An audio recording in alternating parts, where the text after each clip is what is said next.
This is Maui, Hawaii, burning to ashes amidst the deadliest wildfire in U.S. history, destroying over 2,500 acres of land, 2,000 plus buildings and homes, rendering thousands of people now homeless, and causing 800 plus children to still be missing. With the death toll increasing by the day, conspiracy theories left and right, the historic region of Lahaina completely destroyed, and the fires mostly contained. The questions are, what caused this catastrophe? How have the Maui locals been affected by the fire? And how can we help the people of Maui recover from this tragedy? I went to Ground Zero to talk to the locals and find out. To my left right here, a bunch of cop cars. Holy smokes, look at this. With cell towers being rebuilt and roads blocked everywhere, we had made it to the remains of Lahaina. We're here in Lahaina, and your name is? Susie.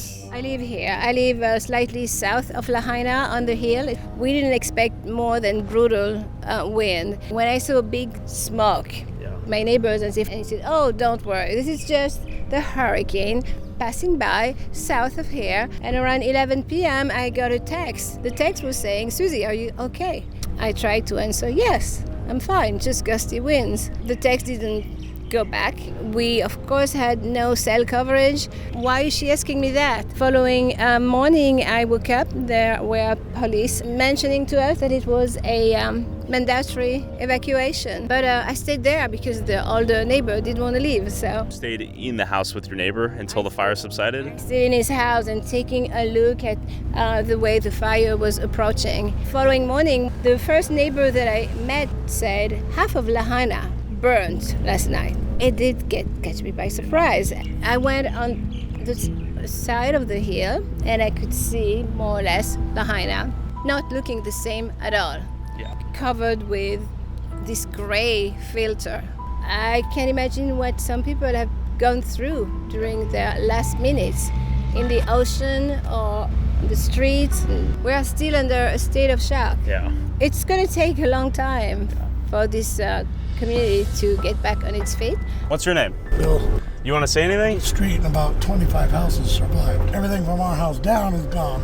After speaking to a few people right outside Lahaina, I wanted to see if I could get a little closer to Ground Zero. Literally right over there, it's all burned down. This is blocked, looks intentional almost. Walking through here, we're gonna go up here to see an example of what went down. You can see the fence is just falling apart right now. Technically, we're not supposed to be here. Media is not allowed to enter this zone without an escort. Right across the street, you'll see the contrast and who kind of lost everything and who didn't. A lot of this seems to be pure luck as to where the fires jumped. Trees even have just melted to a crisp. So we're gonna try to get a top here and get a closer look.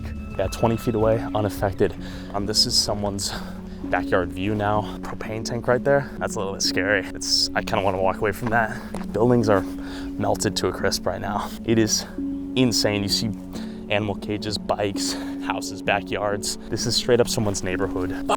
Another propane tank in that grill. This is scary. Someone was definitely driving through here and heard bang, bang, bang. That right there is a power transformer. You see it's burnt to a crisp. Thus, there's no power for the surrounding neighborhood. This is some kid's bike that's melted.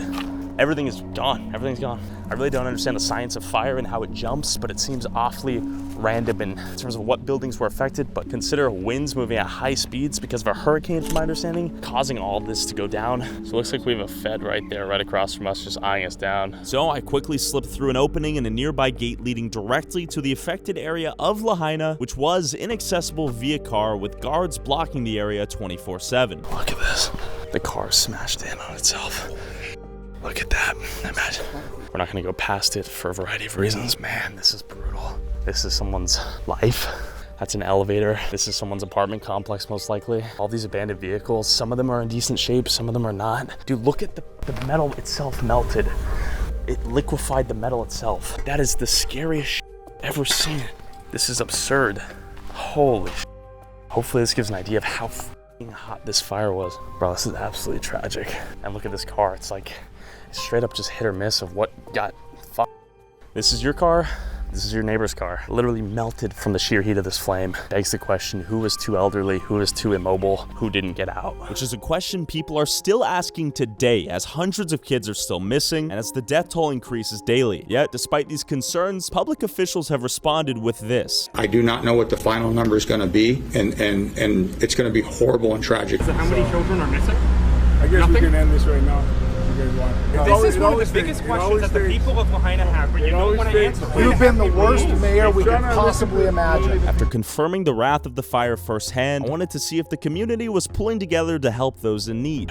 Technically, we're not supposed to be here. And I stumbled upon this woman holding up a sign offering free food. It's for anyone that needs some food. Do you guys accept donations? Is there any way people watching may be able to help? WorldCentralKitchen.com. Okay. And if you want to go check out the food operation, we're right there. Yeah. So on the other side of that van. Okay. World Central Kitchen is one relief group that comes in early Okay. for helping with disaster relief and stuff like that until the big guys come in and take over. Okay. 8 days straight they've been coming. You guys have been handing out food nonstop? Yep. So every day 3 sites running with this other site, and then we have a mobile site too. Okay. Goes in neighborhoods and finds little pockets of people. Yeah. And we're giving out food, ice, waters, drinks, whatever they want. What do you think people out here need the most?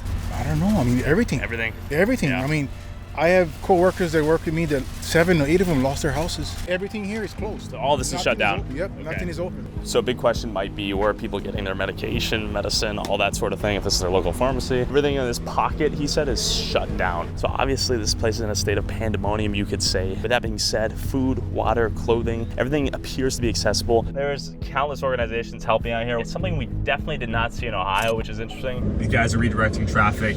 All these roads are closed. There are cops every couple hundred feet. From my basic understanding, it is for search and recovery, so they can find any remaining bodies that may still be in the ashes there. We're media, we're trying to get in there and cover some of this. Is that possible? Sorry, sir.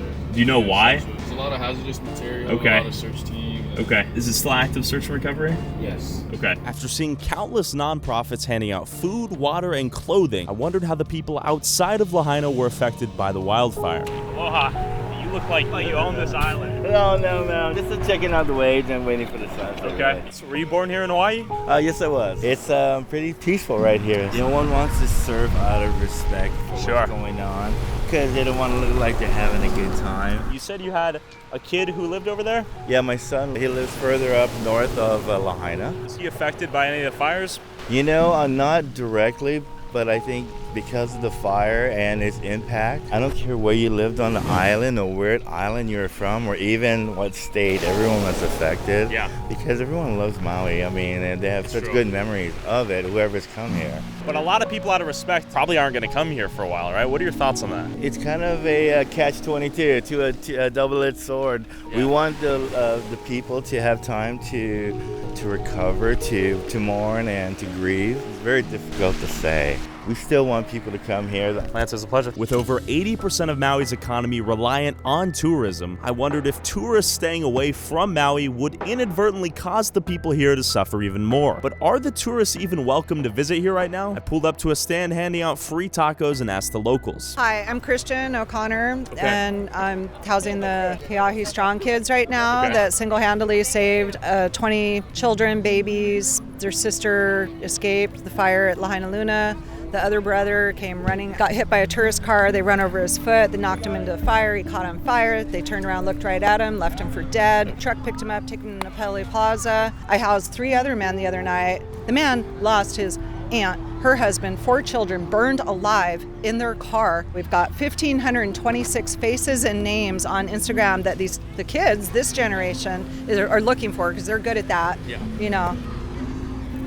Countless people have died. There's apparently over 1,000 body bags in mats and containers and refrigerated trucks on the other side of the island right now. You know, I heard 10 firemen died. It's not the firemen's fault. Yeah. They didn't have access to water.